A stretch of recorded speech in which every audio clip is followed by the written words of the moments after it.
Boas-vindas, viajantes das galáxias. Vocês acabam de aterrissar em mais um episódio do Código 42, o podcast que busca as respostas para as questões mais fundamentais da vida e do universo de quem pilota o seu próprio negócio. Eu sou a Mirna Eu sou o Cris. e você está convidado a pegar uma carona nesse próximo papo. Aperta o cinto e E não não entre entre em em pânico. Three, two, one.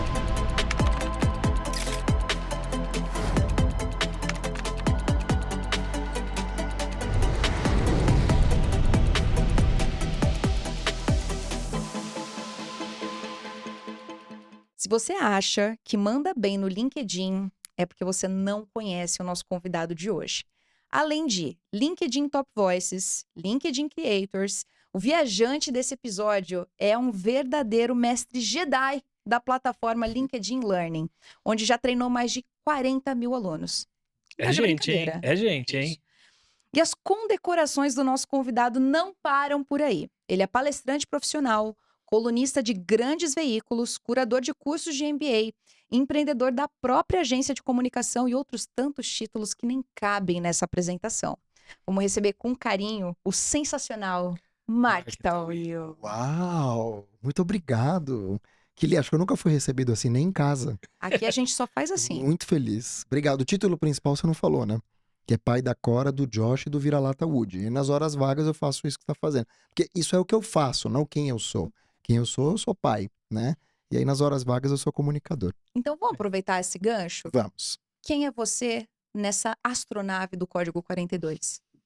Olha, eu te diria que eu sou o copiloto. Não quero ser o piloto. Eu não me vejo como piloto da aeronave. Eu acho que tem responsabilidades que tem pessoas que manejam melhor do que eu.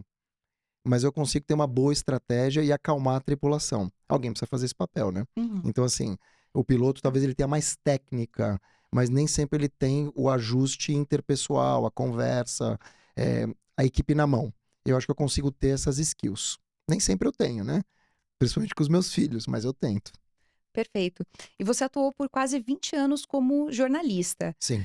Quando é que você escolheu essa profissão? Você já se imaginou algum dia como empreendedor? Entra o jornalista antes do empreendedor ou o empreendedor antes do jornalista? Não, sem dúvida é jornalista. Para quem é jornalista, você dorme e acorda jornalista até hoje, né? Principalmente nesse mundo que a gente tem o tempo todo, notícias explodindo, guerras, enfim. Você tem hoje um mundo TikTok, né, na palma da mão, como já tinha talvez 20 anos atrás, com outras redes sociais, mas cada vez mais, em que a gente tem as guerras na palma da mão enquanto você está jantando na sala, é mais ou menos isso, ou em qualquer lugar. Eu acho que o senso de urgência nunca desaparece. Tanto é que quando acontece alguma coisa, às vezes eu dou graças a Deus de não estar lá com o microfone na mão, esticado no meio de 40 pessoas. Mas sem dúvida a minha preocupação é checar se é verdade, entender se eu vou passar isso para frente ou não. Se eu passar, vou ter que passar com um olhar meu. Se vale a pena entrar nessa discussão. Se as pessoas estão usando um recorte, que é verdade, mas é só um recorte de tudo que aconteceu. Então essas habilidades jornalísticas que nascem com a gente, elas não desaparecem, elas ficam. Você dorme e acorda jornalista, é que nem um advogado, sei lá, que nem uma pessoa que tem uma profissão dessas, né? Carreira, vamos dizer assim. Por mais que a pessoa não esteja trabalhando naquele momento, ela tem aquilo dentro dela. Eu nunca imaginei empreender. Eu comecei no jornalismo tarde, comecei com 20 anos. Me lembro que eu fui trabalhar numa assessoria de imprensa. Eu era procurador do Estado. Então, abri o Estadão e ficava procurando emprego. Uhum. E aí eu... Que bom que vocês riram, né? Teve um delay aí de um segundo. É que a gente precisou do complemento. Exato. E aí eu era procurador, e aí eu comecei a trabalhar, enfim. Aí o meu grande trabalho inicial foi na Jovem Pan. Isso foi em 97, portanto faz 27 anos. E aí eu trabalhei na Jovem Pan. Antes eu tinha feito assessoria, tinha trabalhado no Jornal da Comunidade Judaica, né, que não existe mais. Uhum. E aí na Jovem Pan eu fiquei 3 anos. 3 anos em 2000, né, de 97 a 2000, fui para o Jornal da Tarde, que era impresso. Saí do rádio e fui para o impresso. Então no rádio eu fui desde rádio escuta até editor de internacional. Uhum. E aí no impresso eu fui algumas coisas. Editor assistente de internacional, depois subeditor de cultura, fui editor de cidades, até editor de polícia. E aí eu peguei muita cancha. Em 2007 eu já queria empreender. Porque, na verdade, no final de 2007 eu já via muito material chegando na redação mal feito. E eu tenho um senso estético muito forte. Uhum. Né? Eu tinha um chefe que me chamava de esteta. E aí eu tinha um senso, e eu via que muito material chegava feio, chegava ruim. Eu falei, putz, eu quero viver disso. Vai dar mais dinheiro, imagina, a gente tá falando do ano 2000, 2007, o real tava forte ainda, né? Não era 1 para 1, mas estava forte. E aí eu falei, bom, eu vou ganhar mais dinheiro trabalhando aqui do que trabalhando aqui no jornal. A hora que eu decidi, eu recebi um telefonema do Eduardo Barão, que hoje é correspondente da Band nos Estados Unidos, me convidando para ir trabalhar na Rádio Band News. E aí eu fiquei 3 anos. Então, eu fiz esse périplo, não sei como é que chama, de 97 a 2010. Mais ou menos 13 anos. Saí de lá em 2010 para empreender. Aí sim, montei uma agência de comunicação. A gente foi número 1 Great Place to Work, fizemos um monte de coisa. E aí, 2010 a 2020. Nesse meio, eu fui chamado para trabalhar na Rádio Globo. Então, eu tinha vários chapéus, assim, ao longo dos anos, né? E teve tempos que eu trabalhava muito cedo. Eu entrava às 6, acordava às 4, trabalhava das 6 às 8.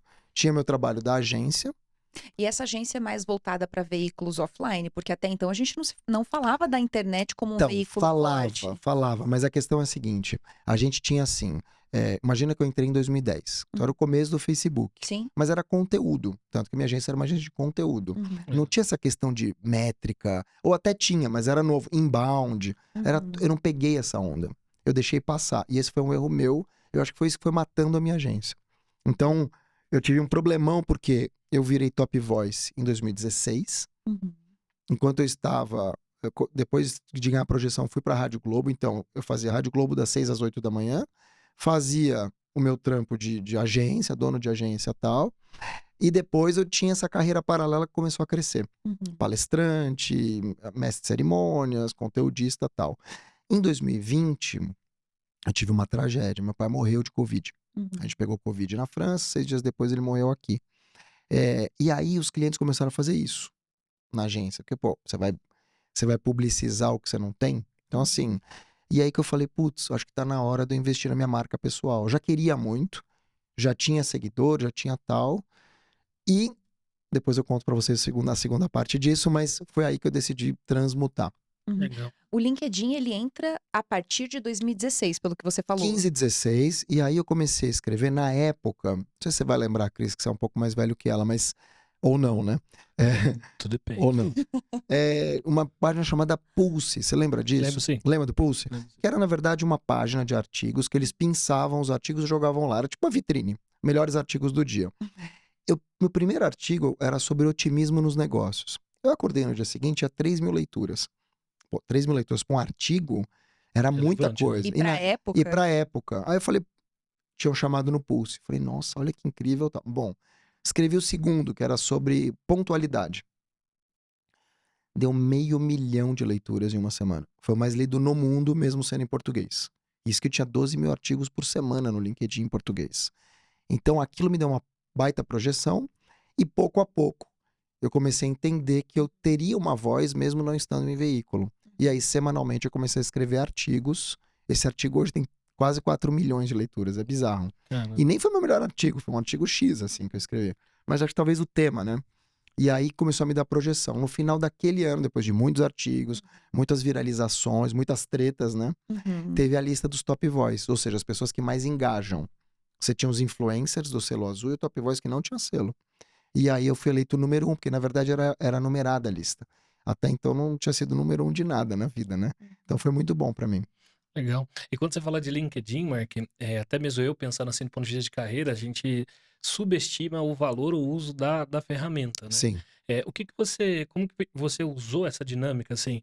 Uma vez que você identificou o impacto, a leitura e etc., você criou alguma estratégia? O que você geralmente recomenda ouvir de falha dos profissionais em cima da rede, sabe? Olha, todas as falhas que eu aponto no LinkedIn foram falhas que eu protagonizei.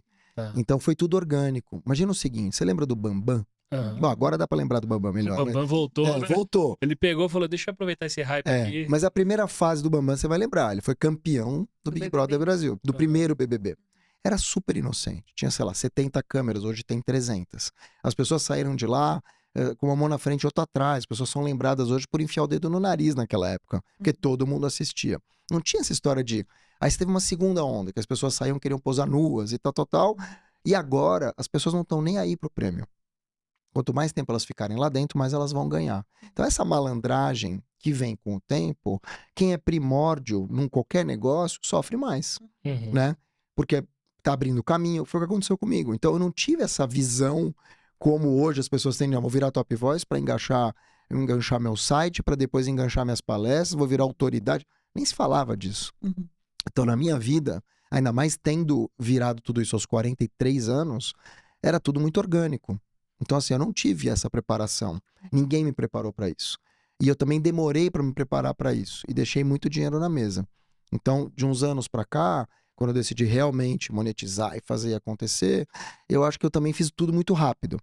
Aí foi um mérito meu e das pessoas que me ajudaram. Só que, assim, até então eu não tinha essa estratégia.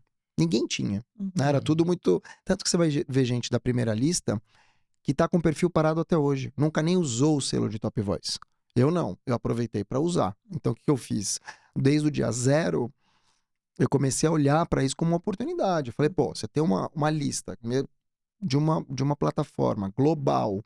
Na época tinha, sei lá, alguns milhões de usuários. Hoje tem 1 bilhão. Uhum. Né? 75 milhões só no Brasil. Quase 80, na verdade. Você tem, enfim, uma infinidade de países. Depois eu dou os números aqui atualizados. O lance é, quando você faz isso e você chega organicamente, você não pega de primeira. É Uhum. tudo muito inocente. As pessoas te veem com outro olhar. Eu tinha um olhar meio de encantamento. As pessoas também, sabe assim? Era o começo. Então não era uma coisa tipo, hoje, eu era uma autoridade no tema. Sabe quando que eu virei autoridade no tema? Vocês vão rir. Chuta. Eu chutaria pandemia, porque você falou tanto emblemático isso. Pandemia, 2020, ou seja. Isso é uma loucura, porque a gente fala de 4 um anos, né? início. Que é Não é muito, nada. não é nada. Mas você tem uma carreira Hum. muito sólida há muitos anos. E aí Sim. entra o LinkedIn como essa plataforma de relevância e Que de. eu acho que é, na verdade, mais foi muito mais como é que eu posso chamar? Não vou chamar de tábua de salvação, porque não é. Uhum. Mas é uma virada de carreira, de novo. Então, assim, eu era jornalista, papapá, agência. Uhum. Agência, papapá, no meio LinkedIn, mas aí depois marca própria, que é muito Uhum. mais difícil, né? Uhum. E aí virei. E agora, depois de 4 anos trabalhando com isso, o que eu percebo? Que já tem mais mudanças, né? A comunicação mudou, as pessoas mudaram. Porque, Minas, tá com quantos anos? 31. 31, e você, Cris? 37. 37. Então, vocês são praticamente gerações parecidas, às vezes nem iguais, mas vocês são millennials, vamos dizer assim, Uhum. né? Depois de vocês vem a geração Z. Ou seja, na minha frente tem.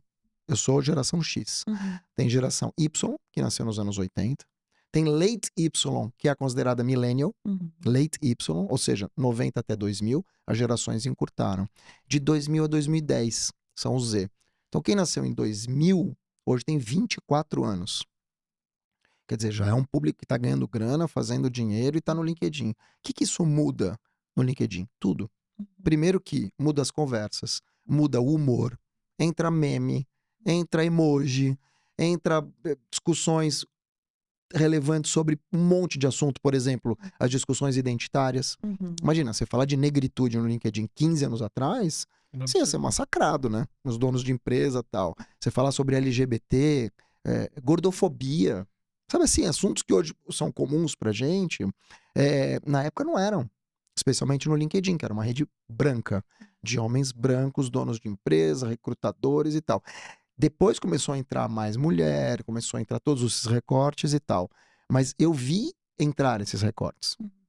Eu vi as primeiras discussões. Eu fui uma das primeiras pessoas, inclusive, a falar sobre isso, em 2017, graças a Luana Genot, que é Identidades do Brasil. Então, assim, 2017 são 7 anos, parece pouco, mas para um universo de rede social é muito. Muda muita coisa. É muita coisa. Quando você falou, Mark, dessa transição e talvez, perdi o tempo, é acompanhar essas viradas de chave que a rede social, o LinkedIn entra nela, ele poderia ter proporcionado, o que eu achei interessante a sua fala, né? Tipo, pô, deixei dinheiro na mesa.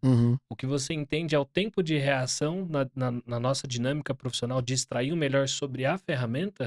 Não digo da ferramenta, eu acho que extrair o melhor em relação ao momento. Tá. Porque assim, a ferramenta, ela é meio. Ela é meio. Se você vai fazer podcast, ou uma newsletter, ou amanhã você vai, sei lá, fazer uma coisa ao vivo, ou você vai fazer uma live action, Isso é relativo, porque na verdade, assim, lembra, a gente teve a explosão de lives durante a pandemia, explosão, e todas as lives você tinha, assim, você abria a janela, tinha uma live, você abria a geladeira, tinha uma live, abaixou a curva da Covid, mas da live não. Lembra? Era um inferno. Não, a sua caixinha do Instagram na época, Nossa! você abria ali 7 da noite, Nossa. 5, aí Live, ia. live, Lá, falei assim, E aí que entrou a minha virada. Foi aí que eu saquei a vida como ela era. Quando teve a curva de lives, eu tinha 500.000 de seguidores, só no LinkedIn. Teve a curva de lives, meu pai tinha morrido, estava em casa, ou seja, todo mundo em casa. Falei, bom, agora eu vou reinar soberano, né? 500.000 de seguidores, sempre ajudei muita gente, sempre levantei a bola. E aí teve um monte de live. Quantas lives vocês acham que eu fui chamado? Nenhuma. colocaria 10 lives talvez. Nenhuma. Nenhum. Zero. Eu falei, bom, se me chamassem pra 3, beleza, mas nenhuma, o erro é meu, concorda? Nenhuma. Não é que uma pessoa De um me... cara com 500.000 de É. seguidores no LinkedIn. Não é que assim, pô, eu levantei a bola da Mirna e ela me chamou. Ela deixou de me chamar. Não, ninguém me chamou. E aí eu falei, tem alguma coisa errada comigo. E Porque tinha. você tinha relevância, né? Quando Tinha você fala relevância, de, mas eu, porra, não, 1 milhão. mas eu não tinha o quê? Autoridade. Autoridade. Num tema. Então eu falei o seguinte, bom, tem alguma coisa errada. E era. E aí eu saquei o seguinte, eu era o cara que levantava a bola de todo mundo e eu era o cara que perguntava pra todo mundo. Mas ninguém perguntava nada. Eu não tinha um tema proprietário de falar, putz, ele é autoridade nisso. E nessa hora, pra mim, fez toda a diferença. Foi aí que eu transmutei. Falei, bom, então eu vou pegar o tema que realmente as pessoas se identificam comigo, que é esse. E dentro da comunicação eu sofri muito. Porque assim, uma coisa é você ter, por exemplo, Yuter, que é oratória, você tá bem específica dentro da comunicação. Mas você falar de comunicação pode ser qualquer coisa. Uhum. Comunicação animal, pode ser verbal, não verbal, pode ser comunicação não violenta. Você tem 1000 maneiras de tratar a comunicação. E então eu demorei também dentro desse espectro para eu poder me encontrar e hoje trabalhar os temas que eu trabalho. Uhum. Então tem sido uma jornada de muitos altos e baixos. Acontece que, felizmente, eu consegui me encontrar, embora eu tenha tido momentos muito difíceis, morte do meu pai, o meu divórcio, então assim, momentos que me abalaram, né, obviamente, mas eu nunca deixei isso me derrubar. Me abalou, mas não derrubou. Sabe assim, turbulência? Uhum. Fica, mas não cai. Exato. Então, assim, turbulência não derruba voo, mas até hoje eu tô trabalhando isso. Você tem, por exemplo, os cursos que eu dou. Então, no LinkedIn, você falou 40.000, já tá em 46.000. E eu gravei mais um anteontem sobre comunicação intergeracional, várias gerações. Então, assim, a vida é muito dinâmica. Eu tô o tempo todo fazendo alguma coisa para alguém, o que é muito legal. Mas eu senti o seguinte, para eu ter mais previsibilidade, eu não posso depender de palestra, porque é um mercado instável. Eu não posso depender de um curso ou outro. Eu preciso criar novas entregas e novas soluções em comunicação. Então, acho que a onda que eu estou entrando agora é uma onda também de mentoria high ticket, de conversar com mais... de fazer o que eu já fazia, e muitas vezes de graça, né? Que é sentar, orientar e ver os resultados acontecerem. Então, eu estou entrando um pouco nesse mercado também. E é interessante ouvir o Marco falar, né? A gente estava conversando um pouco sobre isso nos bastidores, que é sobre todo esse movimento de rede social e acesso que a gente tem. E você ser um profissional hoje de bastidor tecnicamente qualificado, muito bem posicionado e especialistas, na prática ele não adianta se você não tem um Exatamente. bom posicionamento para fora de casa. Posso te falar? Eu tô fazendo um masterclass com um cara chamado Anderson Xavier, o Anderson X. Ele nas redes ele tá como Anderson Trips. É um cara brilhante, genial. E a gente falava exatamente sobre isso ontem. Para as pessoas identificarem em você alguma coisa que elas vão comprar, elas primeiro precisam entender para que você serve. Ou seja, não adianta eu ser um cara inspiracional. Eu preciso desenvolver na cabeça delas uma consciência de que elas têm alguma coisa para evoluir, alguma coisa para melhorar. Como é que essas pessoas, quando elas são impactadas por isso, falam, putz, é exatamente... E a gente falou exatamente isso. Quem não é visto não é lembrado. Você pode ser bom pra caramba, que nem ter um Rolex. Se ele estiver na gaveta, ninguém vai ver. Ninguém vai saber. Então, Tem outra máxima também dentro disso, que eu acho que tá reverberando muito nas redes sociais, que não vence o melhor, vence o mais visto. que é triste, né, por um Exato. lado. Porque, assim, alcance não significa qualidade. Isso. E alcance não quer dizer influência. Você vai ter influenciadores, entre aspas, com muitos views, mas que não mudam a vida de quase ninguém. Exceto uma piada. Eu vejo pelos meus filhos. Meus filhos têm 8 e 10 anos. Eles passam o dia assistindo alguns influenciadores. Quando você espreme, não sai nada. O que eles vão aprender? Ah, fazer um desenho, a Lamborghini de um, a Corvette do outro, é só bobagem. Assim, não tem uma questão agregadora. Então, de novo, são influenciadores ou são entertainers? Uhum. Né? Tanto que o TikTok, isso falado pelo próprio TikTok, não é uma rede social, sabia? É uma rede de entretenimento. É uma plataforma de entretenimento. Então, assim, as pessoas não Até porque a socializam. gente não troca lá. Não é Exatamente. comum eu mandar um meme no TikTok. Exato. Pelo menos para nossa geração. Talvez para quem esteja Eu acho depois que da nem, nossa. acho que nem isso. Eles não se veem assim mais. Eles são tão solitários que você vai lá e comenta. Que também é uma questão muito dos tempos atuais, eu não acho que é só geracional. A pessoa não quer ouvir o outro. Ela não quer escutar. Ela quer vomitar.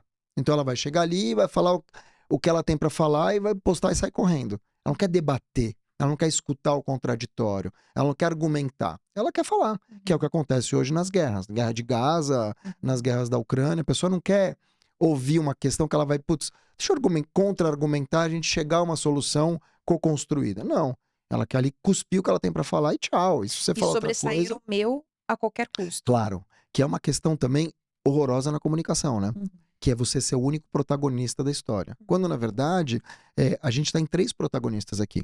Co-construindo uma história. Não tem uma história vencedora. Você tem uma história, né, de troca.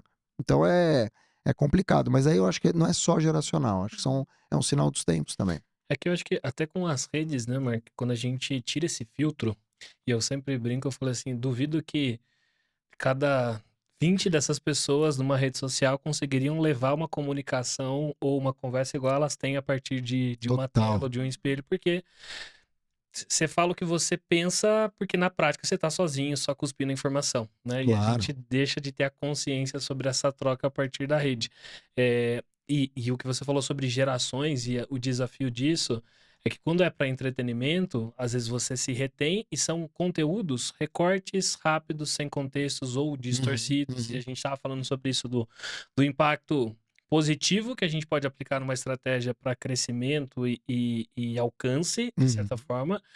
Só que isso também pode ser muito danoso do ponto de vista Super. do profissional. Né? Super, super. Que é uma escolha, né? Eu cresço em cima do que eu construo, do que eu produzo, do que eu dou visibilidade, ou vou fazer um pequeno recorte e gerar uma polêmica e vou chegar no mesmo alcance em Que na 2 verdade dias, né? que é uma estratégia, Exato. né? As pessoas perceberam que existe uma estratégia por trás, elas trabalham essa estratégia sistematicamente. Hoje você tem empresas que vivem dessa estratégia, e eu acho que a questão nefasta aqui, Cris, é que essa estratégia pode acabar muito mal, Uhum. né? Você pode ter inúmeros problemas que vão matar uma pessoa literalmente, ou matar por dentro ou por fora. Você vai ter inúmeros problemas que vão acabar com a carreira de uma pessoa em 5 minutos, uma construção. A gente tá na era do cancelamento, a gente tá na era do expose, a gente tá na era do bullying virtual, que é muito pior que o bullying normal, porque não sai. A questão é, E reverbera mais. reverbera mais e outra, reverbera num campo que você não pode mais limpar, que é o WhatsApp. Então assim, se você recebe um vídeo de WhatsApp pornográfico ou um vídeo de WhatsApp escolar e tal, quem vai tirar? Na rede você pode até tentar, mas no WhatsApp esquece. Tá Então na pessoa. é um dano de vida, né? Não, faz sentido. Inclusive, é só um comentário, né? Para quem tem empresa, a gente tá nos desafios desse, né? De campo, porque uma das novas do TikTok é você fazer esse expose de processos de desligamento. Não sei Que é se um, você já que é um absurdo também, né? Que é Convenhamos. uma maluco, mas passa a ser pauta, que é como lidar com esses aspectos de comunicação, posicionamento e cultura, pensando em gerações. Claro, não, e pensando nas consequências. Então, assim, Isso. por exemplo, chefe tóxico, que é uma coisa absolutamente comum, né? Infelizmente ainda tem. Se eu fechar os olhos para isso, eu posso estar dando um tiro no pé da empresa inteira, Uhum. porque isso vai aparecer em algum momento, né? Mark, muito interessante essas suas falas em relação à rede social. Muito obrigado. E um ponto que a gente tem que trazer aqui muito importante. Pergunta número 1. O LinkedIn é para todo mundo? Se sim ou se não, você sente que as pessoas hoje elas conseguem tirar o máximo proveito da rede? Porque eu vejo hoje outras redes sendo exploradas para solidificar a marca pessoal. E eu até vou deixar esse gancho, por enquanto, de stand-by, que eu quero voltar nisso. E o LinkedIn subutilizado. Você tem essa mesma percepção? O que você entende disso? Então, 2 perguntas aí. O LinkedIn é para todo mundo? E segundo, se as pessoas sabem tirar proveito disso. Nenhuma rede é para todo mundo. Nenhuma rede é para todo mundo. Eu, por exemplo, tenho uma conta no BeReal, nunca fiz nada. TikTok, eu sou um fracasso. Então, por mais que eu tenha arroba ali, eu sou um fracasso. Nenhuma rede é para todo mundo. Mesmo pro Luciano Huck, ele não vai performar como ele performa no Instagram, por exemplo. Então é interessante essa nuance. A rede boa é a rede que você usa. Então eu te responderia assim: o LinkedIn é uma rede boa para todo mundo que quer. Porque você precisa estar na rede, você precisa atualizar. Qualquer rede. Desde o TikTok, BeReal, blá blá blá. Por exemplo, descobri que os meus sobrinhos usam muito BeReal. Muito. Eles têm 15 anos, 14. Então, assim, talvez para essa faixa. Minha filha usa muito TikTok. Nem deveria, ela tem 10. Mas ela vê muito vídeo, muito humor e blá blá blá. Eu acho que, de novo, esse é o primeiro ponto. A segunda pergunta qual que é? Se as pessoas sabem tirar proveito do LinkedIn. Não sabem. E aí não é o do LinkedIn, é aquilo que a gente comentou. É do momento que elas estão vivendo e como elas enxergam as oportunidades, que não estão só no LinkedIn. O LinkedIn é uma grande vitrine para quê? Fazer networking, saber onde as pessoas estão, onde estiveram, você mostrar que você pode não estar trabalhando, mas você está produtiva ou produtivo. Você conversa com pessoas interessantes que vão além do prato do dia. Agora, claro, você tem pessoas ganhando muito dinheiro no Instagram, e já faz tempo. Você pega grandes influenciadores, Pablo Marçal, Joel J, enfim, você tem 1 milhão de influenciadores que são realmente muito bons no Instagram, e o Instagram, para eles, é uma máquina de venda. O próprio Anderson que eu comentei aqui. Eles têm uma máquina de venda dentro do Instagram. Por quê? Porque eles souberam explorar esse outro lado. TikTok eu não sei se tem muito isso, tá?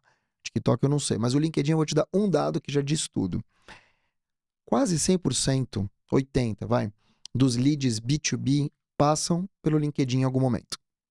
Quase 80%. Aliás, dizem que cada 10 pessoas, umas 8, tem carteira assinada. Talvez hoje um pouco menos, ou seja, uma rede muito qualificada. Sabe quantas pessoas que estão no LinkedIn postam regularmente? Em porcentagem?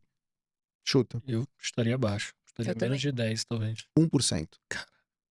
Ou seja, se você é uma pessoa, claro que você não vai ficar overposting ali, mas se é uma pessoa dedicada, uma pessoa que está ali presente, uma pessoa que sabe usar a ferramenta, aprendeu a se vender, aprendeu a saber perguntar, aprendeu a criar o que a gente chama de os gatilhos, talvez, ou as inspirações, como queira, automaticamente você vai ser visto como essa referência. As pessoas vão te ter como referência, né? É a mesma coisa de compartilhar e ter opinião. Se você compartilhar uma coisa, se você ter opinião é outra. Agora, existe, infelizmente, um downgrade em geral do brasileiro. O brasileiro lê menos, é mais mal formado por essas universidades caça-níquel, né? Muitas vezes é preguiçoso, não quer se desqualificar e tal. Então, o LinkedIn, assim como outras redes sociais, também sofre com esse tipo de conteúdo. É muito mais fácil você viralizar colocando uma frase de efeito do que você viralizar colocando um texto mais aprofundado, um artigo sobre alguma coisa. E aí não é culpa do LinkedIn, aí é culpa da audiência, que prefere ser guiada pelo caminho mais fácil. Eu vou aproveitar esse gancho, porque recentemente eu lancei um documentário da Uter no evento da Gramado Summit. Legal. E propositalmente a gente lançou o documentário no Instagram, entendendo que ali é onde a gente tem mais relevância. E a primeira coisa que eu escutei foi: nossa, mas é muito longo. Tem 10 minutos. Então, mas... Então, realmente, isso que você traz da forma de consumo, ela mudou muito. Muito. E eu quero aproveitar essa pergunta para gerar um outro gancho. Nós temos aqui um fator muito em comum, Mark. Ambos somos filhos de imigrantes. Sim. E isso, com certeza, traz muito repertório pensando em comunicação. Porque você precisa aprender a comunicar de forma multicultural. Como eu comunico no Líbano, por exemplo, é muito diferente do que eu comunico aqui no Brasil. Você sente que, de alguma forma, isso fortalece a sua comunicação e a sua marca pessoal? Eu acho que fortalece a minha história, né? Assim, quando tem uma frase do Sebastião Salgado, fotógrafo, que diz o seguinte: eu não fotografo com a minha câmera, eu fotografo com toda a minha cultura. E não precisa ser um imigrante, você pode ser um migrante também, um filho de um migrante, ou você pode ser filho, às vezes, de uma pessoa que nunca nem saiu do lugar, mas que tem boas histórias para contar. Eu acho que se você souber de onde você veio, e você tenha tido conflitos quando você era menor, mas resgatar isso, ressignificar, procurar ajuda profissional, às vezes como psicólogos, psiquiatras ou outros tipos de vivência, eu acho que você consegue. A questão do repertório é uma questão de seleção, é uma questão de curadoria. Todas as vezes que você segue alguém, ou que você conversa com alguém, ou que você vê os stories de alguém, você está deixando que essa pessoa alugue um pedaço do seu cérebro.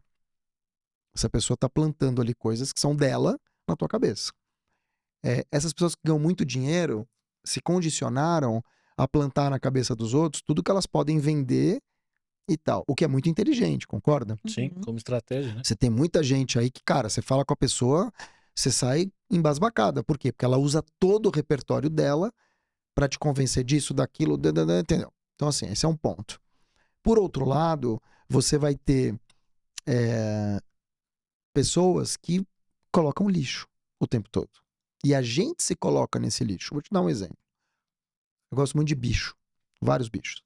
Então, cara, eu passo o dia vendo vídeo de macaco, de cobra, de sapo. Agora eu tô na época dos sapos. de lagarto, de dragão de Komodo. Eu adoro esses bichos. Principalmente esses bichos quando estão interagindo com pessoas. Acho muito legal. Só que toma um tempo desgraçado, concorda? Uhum. E mais, eu mando para as pessoas. Então, se a gente conversava antes de voz e de vídeo, hoje a gente conversa por Reels, né? E por emoji. Então, e as pessoas também me mandam. O que é muito legal, eu adoro. Só que esse é um ponto. Aí você tem os vídeos politicamente incorretos, que também vêm.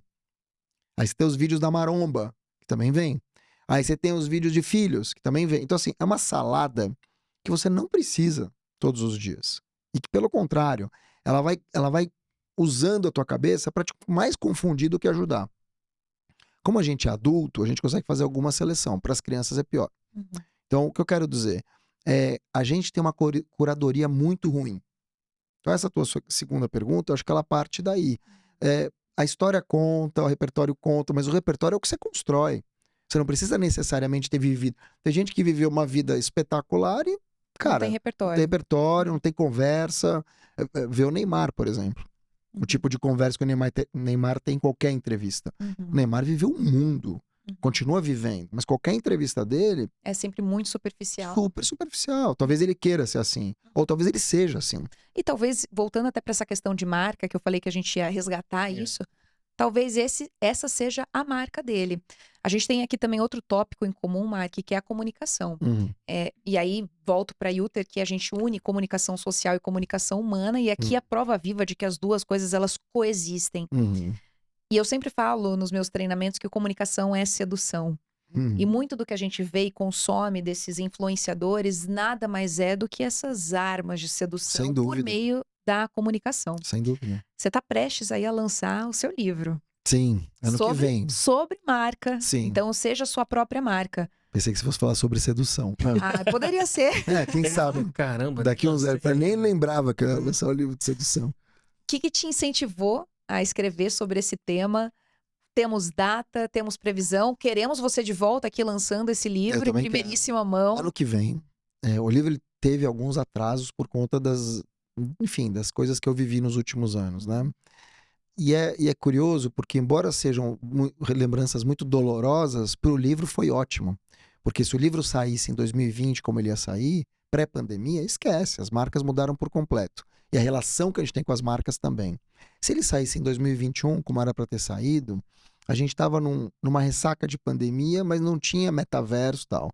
22 foi a onda do metaverso. Uhum. Se ele tivesse saído, em 23 ele estaria velho. E agora a gente fala de Metaverso é uma AI. corrida. E aí, em 2023, teve AI e 24 tem essa consolidação. Que também entra a questão das guerras. Ou seja, tem o macro e o micro contexto, né? Mas o macro influencia muito o ambiente. Para tudo que a gente está vivendo e vivendo. O que eu quero fazer nesse livro, e eu estou reescrevendo ele, é demonstrar que a gente nasce com uma marca.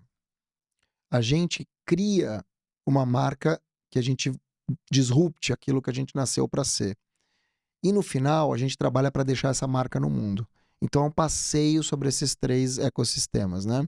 A marca que rotularam a gente, quando a gente acorda dessa consciência e fala, putz, eu vou por aqui, aí você vai apanhar, você vai bater, e aí você vai chegar num lugar que, se você tiver, como muitas pessoas que eu entrevistei, essa sabedoria de usar, elas vão usar essa marca para autotranscender. Então, o que que é isso? Elas vão usar essa marca para elas mexerem em outros ecossistemas. Como você vê, por exemplo, um Edu Lira, Uhum. uma Ana Maria Braga. São pessoas que não precisam mais fortalecer a marca pessoal. Elas ultrapassaram essa barreira. Condzilla, por exemplo, Ney Matogrosso, todos eles estão no livro. Assim, são pessoas que foram além, criaram seu próprio destino, né? Ou modelaram seu próprio destino e hoje são referência para milhares ou milhões. Uhum. Sim. E é interessante ouvir o Marco falar sobre marca pessoal. Não sei se é o momento ou esse acesso das autoridades ou acesso de voz, né, que a gente tem, mas é um momento onde muito se fala sobre marca pessoal, né? Eu nunca acho que na linha de tempo sempre você tem marcos, mas a gente fala sobre, obviamente, comunicação como um dos temas mais relevantes, porque as pessoas hoje praticamente não se comunicam direito ou sabem se comunicar. E a gente tem vários autores falando sobre marca pessoal. Sim. Então, acho que o Alfredo lançou recentemente. Lançou. Somos todos uma marca. Somos todos Você uma tem um marca. cara que é brilhante, um gênio sobre isso, que é o Arthur Bender. O Arthur Bender, eu ia falar, ele Gênio. lançou.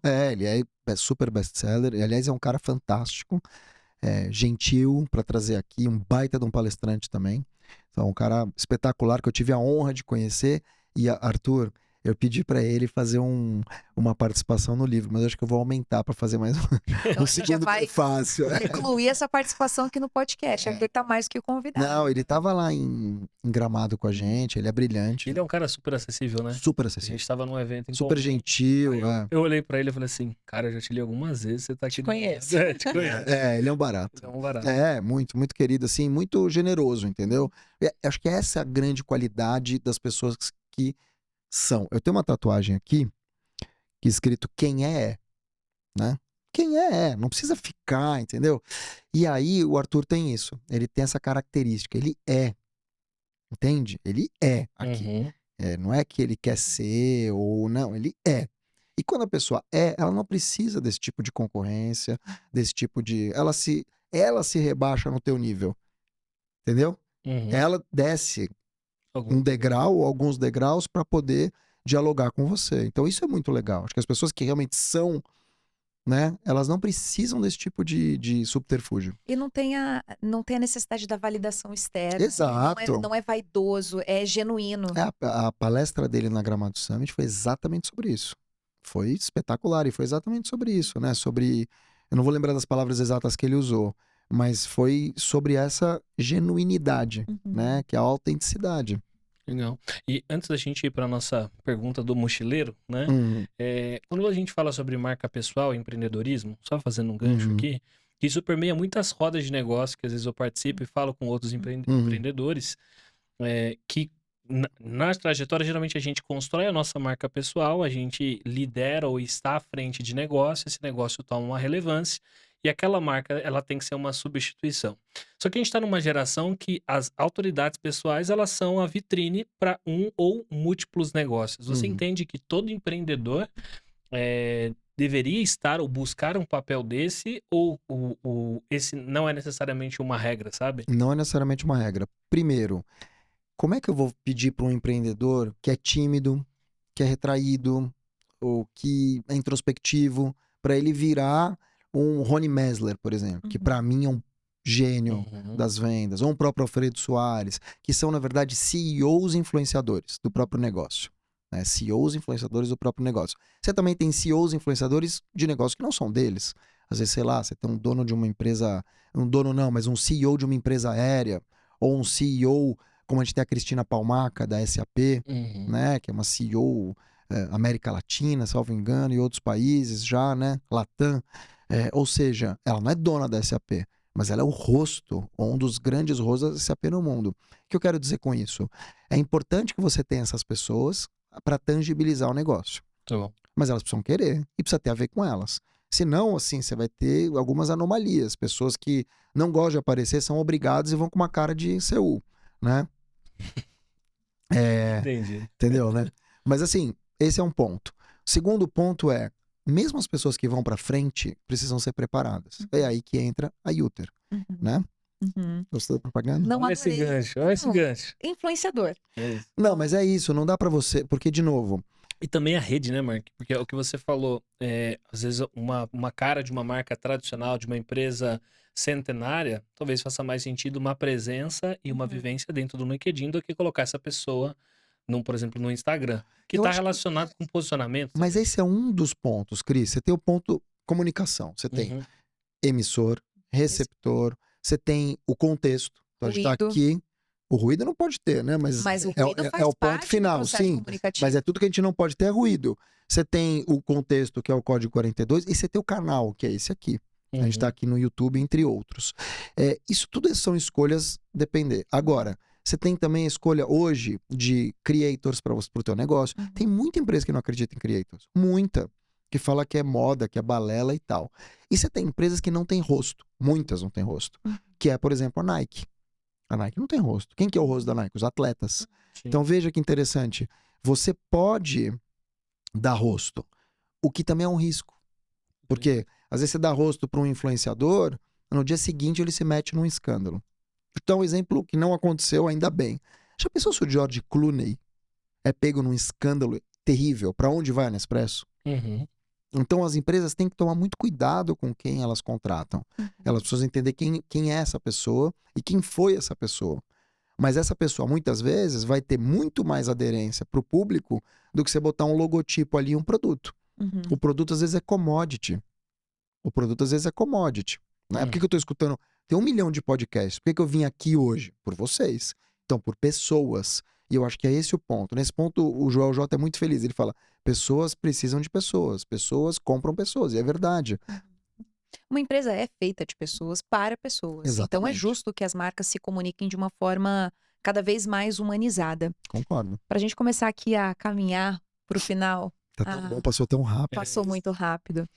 Mark, dentro desse livro, O Guia do Mochileiro das Galáxias, o número 42, ele é a resposta para as questões fundamentais da vida. Uhum.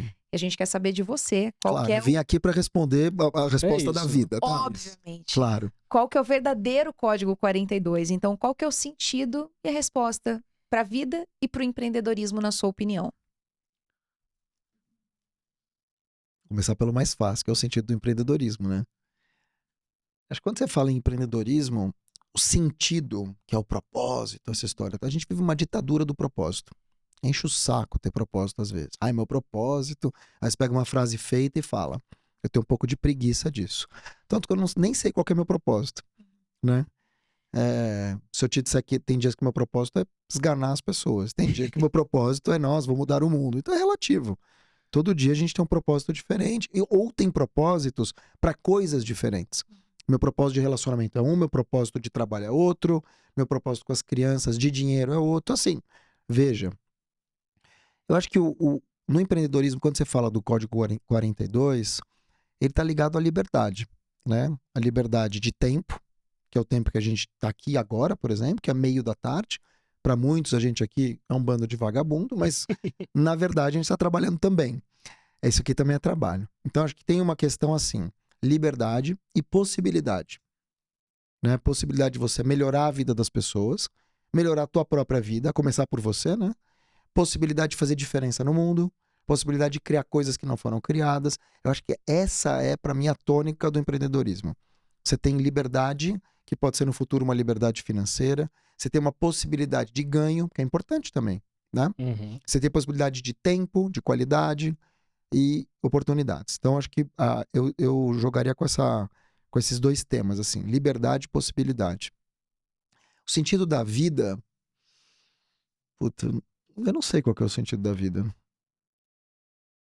sei, podia te falar, cuidar das pessoas, ter um mundo melhor. Tudo bem, tudo bem. Esse é um dos sentidos da vida.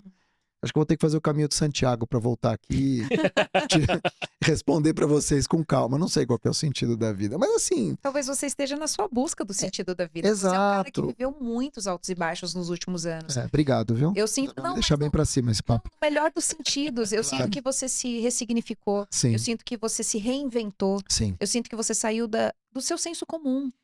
É que, na verdade, você tem duas oportunidades para sair do senso comum. É que nem empreender. Ou por desejo, que você quer, ou por necessidade. Os meus foram todos por necessidade. Eu Perfeito. tive que me readaptar. O que é bom também. Porque também quando vem a porrada e você trabalha nesse durante, você sai mais forte. Isso sem dúvida, né? A gente cresce na adversidade. A gente sempre volta melhor. Volta. Essa que é a verdade. Nem sempre a gente com volta, né? feridas. Mas quando volta melhor. Volta, né? volta melhor. E eu sinto que você é essa fênix, assim, que Trouxe tá, dois tá elementos. sempre voltando Como uma melhor. deusa, né? Uma Basicamente. Não, eu Trouxe dois gosto. elementos de resiliência e adaptabilidade. Totalmente. Dentro desse mundo. Você sabe que quando meu pai morreu, me chamaram para fazer uma fala num curso da Conquer. Uhum. E eu falei exatamente sobre isso. Eu não lembro se era resiliência e adaptabilidade, mas adaptabilidade era uma. Uhum. Talvez seja até resiliência e adaptabilidade. E eu fiz uma fala de 10 minutos, que eu não lembro o que eu falei, porque meu pai tinha acabado de morrer, meu filho entrou. Só que o curso foi baixado por 500 mil de pessoas. Era um curso de inteligência emocional da Conquer. E aquilo me marcou muito, porque eu comecei a receber vários acolhimentos online, que eu estava em casa, né? E aquilo mudou bastante o meu sentimento. Foi muito legal. E é exatamente isso. Eu acho que é essa questão, assim, a gente caminha num breu, Uhum. na maioria do tempo. E a adaptabilidade é a chave. Sim. Né? Quem não se adapta, morre. Uhum. É isso, update or die. Ah, mas eu tô fazendo podcast hoje. Beleza, se dá uma outra Covid, o que acontece? Fazer de casa, foi o que aconteceu. Uhum. Né? O Zoom já existia desde 2011. Ninguém nem sabia como usava. Mas teve que adaptar. E não vai ser a única catástrofe que a gente vai viver. Infelizmente, a gente vai viver outras. Será que a gente está preparado para isso? Sim. Né? Perfeito. Porque as pessoas falam assim, pô, você tá preparado para casar? Não. Ninguém tá preparado para uma coisa que não sabe o que é. Ah, já tô pronto. Não, você pode estar pronto para algumas coisas. Você Por pode isso eu queria... estar disposto a, mas Exato. pronto você não tá. E aí eu acho que vem, talvez, um sentido da vida que me vem numa frase do Bernardinho que é muito boa. Que ele usa um clichê, mas ele finaliza a la Bernardinho. Ele fala assim, tem aquela frase, né? Tá com medo, Vai com medo mesmo. Isso. e ele completa, mas vai preparado. Uhum. Eu acho que é essa a questão, é a preparação. Com a preparação você sofre menos, Uhum. com a preparação você tem mais segurança, com a preparação, mesmo que você perca, você tem um sentimento de, putz, eu tentei, eu lutei.